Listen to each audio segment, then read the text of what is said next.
Hi అండి, అందరికీ పోలిపాడ్యమి శుభాకాంక్షలండి. ఇంకా ఈ పూజకు కావాల్సిన సామానాలన్నీ కూడా నేను ముందు రోజు అయితే ఇంటి దగ్గర సెంటర్ అయితే ఉందండి. ఇంకా అక్కడికైతే వెళ్ళి తీసుకున్నానమాట.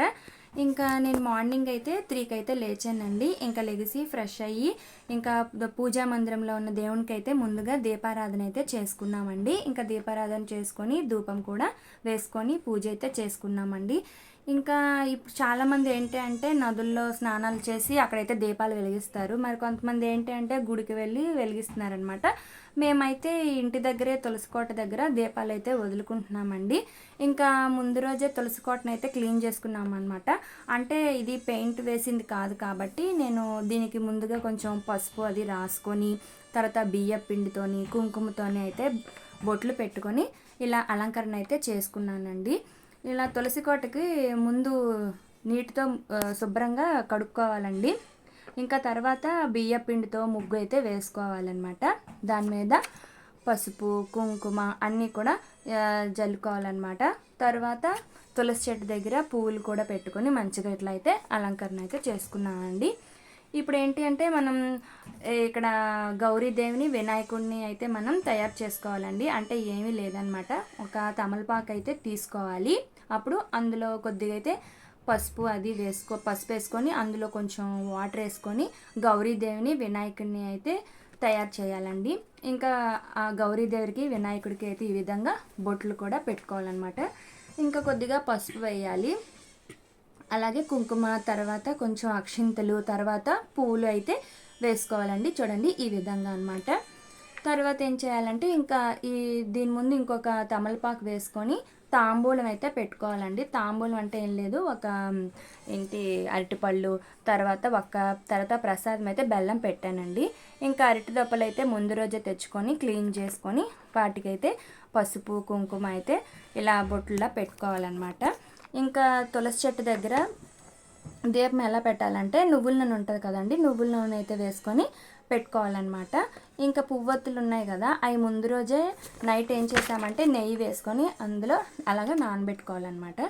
నానబెట్టుకున్న తర్వాత ఇప్పుడు 33 పువ్వొత్తులు ఉన్నాయి కదా, ఈ అరటి దొప్పల్లో చూడండి వరుసగా అయితే పెట్టుకున్నాను.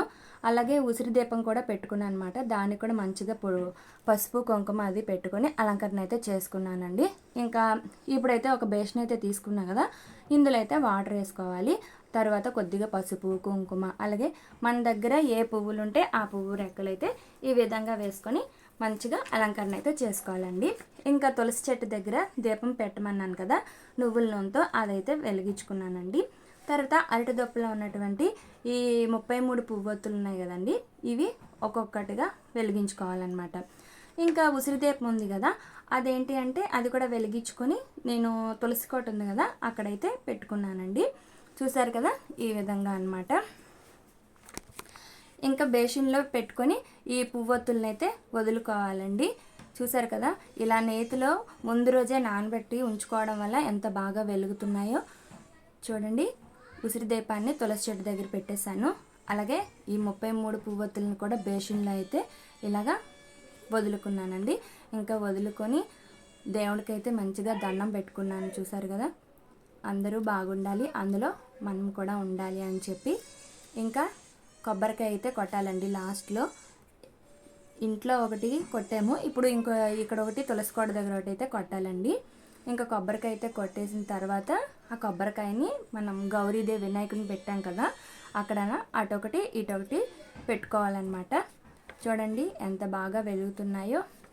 ఇక దేవుణ్ణి అయితే మనస్ఫూర్తిగా దండం పెట్టుకున్నామండి. ఇంకా లాస్ట్ అయితే హారతి అయితే ఇచ్చుకోవాలండి. ఇంట్లో పూజా మందిరం ఉందని చెప్పాను కదా, ముందైతే అక్కడ హారతి అయితే ఇచ్చుకోవాలి.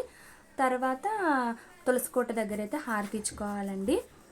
చూస్తున్నారు కదా, ఇక్కడైతే మా పిల్లల్ని అయితే మేము లేపలేదండి, ఎందుకంటే మార్నింగ్ స్కూళ్ళు ఉన్నాయి కదా అందుకని చెప్పి లేపలేదనమాట. ఇంకా వాళ్ళు లేపి చేయించామంటే మళ్ళీ మార్నింగ్ స్కూల్కి వెళ్ళడానికి ఇబ్బంది అయిపోద్ది కాబట్టి మేమైతే వాళ్ళని లేపలేదండి. మా హస్బెండ్ నేనైతే లేచి ఇలాగ మంచిగా పూజ అయితే చేసుకున్నాం అనమాట.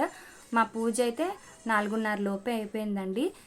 ఈ పూజ ఏంటి అంటే తెల్లవారు కాకముందే మనం మంచిగా పూజ అనేది చేసుకోవాలి, దీపాలు వెలిగించుకోవాలండి. ఈ విధంగా హారతి అయ్యి ఇచ్చేసాం. చూసారు కదా, మా పూజ అయితే అయిపోయిందండి. చాలా బాగా జరిగింది అనుకుంటున్నాను. లాస్ట్ ఇయర్ అయితే మా అత్తగారు ఉండబట్టి ఆవిడ చెప్పిన విధంగా మేము చేసామండి. ఇప్పుడైతే నేను ఒక్కదాన్నే చేసుకుంటున్నాను. ఏమైనా మిస్టేక్లు ఉంటే కమెంట్స్లో అయితే చెప్పండి, అవైతే క్లియర్ చేసుకుంటాను. మా వీడియో నచ్చినట్లయితే లైక్ చేసి షేర్ చేసి సబ్స్క్రైబ్ చేసుకోండి.